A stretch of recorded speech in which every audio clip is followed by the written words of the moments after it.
This is an introduction to the course The Psychology of the American Negro.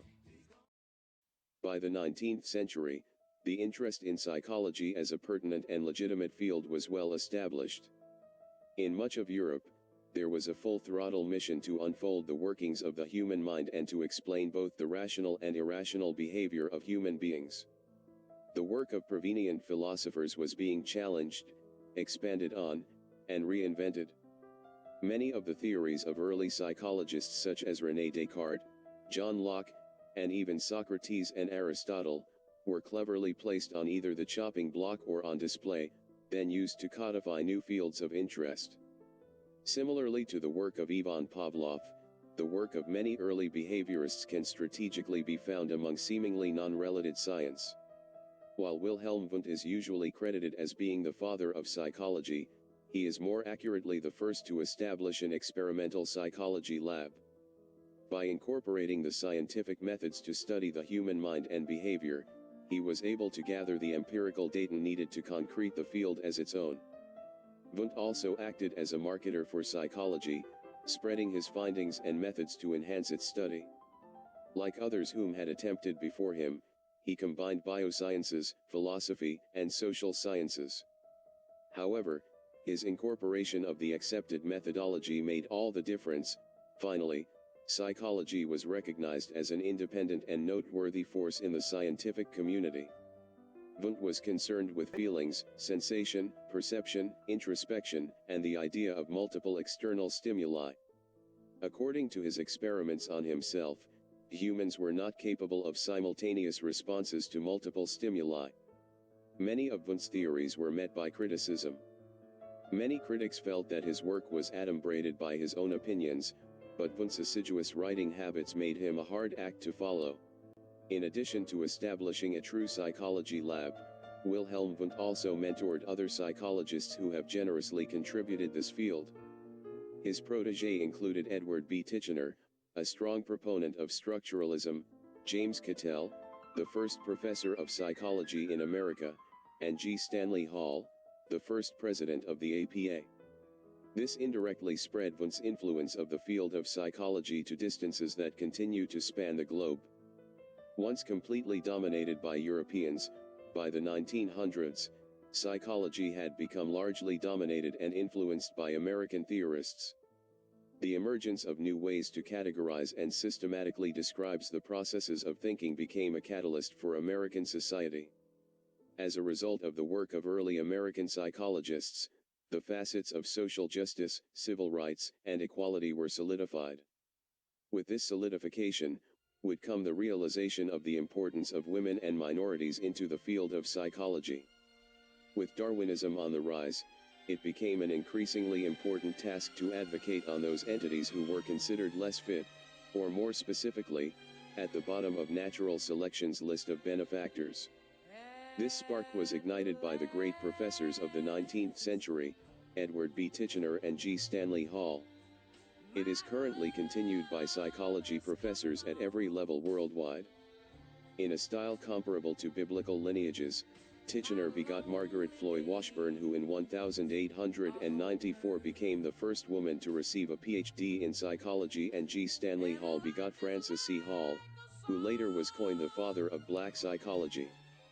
With the inclusion of two sets of minorities in the field of psychology, a balanced body of knowledge that would ultimately shape the current study was well underway. This jolted the study of psychology further away from explaining the soul. The concentration was now headed fervently towards science with little regard to the philosophy of the past. Since their admission to the field of psychology, it has been the mission of minority psychologists to bridge the gap of social justice in America, more specifically in black psychology. Dr. Francis Cecil Sumner, coined the father of black psychology, was the first African American to receive a PhD degree in psychology from Clark University. In his dissertation, Sumner questioned the theories of Freud and Adler. This sparked controversy and opened the door for psychologists to explore alternative methods for explaining behavior. Much of his work sought to disprove the theories of inferiority of race that were commonly accepted by the zeitgeists of the time. Sumner, like other psychologists before him, further contributed to the field through teaching and mentoring.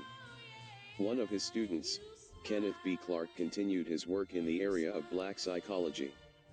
He and his wife Mamie Phipps Clark were integral factors in the civil rights movement. They were the first two black Americans to receive a doctorate degree from Columbia University. Their experiments led not only to the desegregation of public schools in America, but also to the acceptance of the notion of the discomfiture of the black identity and the recognition of the importance of race to the study of psychology.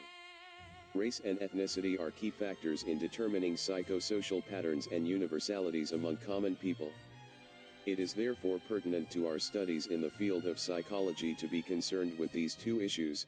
We must ask certain questions, as they pertain to the development of the human mind. What is race? What is ethnicity? And how do these terms differ? Which doll is the black doll? This is a recreation of Kenneth and Mamie Clark's doll experiment. It is important to note that even many years later, the same results were produced. Which doll is the pretty doll? Which doll is the nice doll? Which doll is the bad doll? Which doll is the nice doll? And which doll is the bad doll? And why is that doll pretty? Because he's white and he has two eyes. Which doll is the ugly doll? Why is that doll ugly? Because he's black. Which doll looks most like you? Like me? Yeah, which one looks like you? That one. Okay. That doll. This brings us to our specific area of interest for the upcoming semester. We will be attempting to understand those psychological issues affecting African Americans by taking an in-depth look at the historical and social factors that have impacted the race. Today, as we introduce the topic, be sure to record your feelings about the psychological and social stereotypes versus the social norms you have experienced. These responses should not be dependent on your personal race or ethnic identity.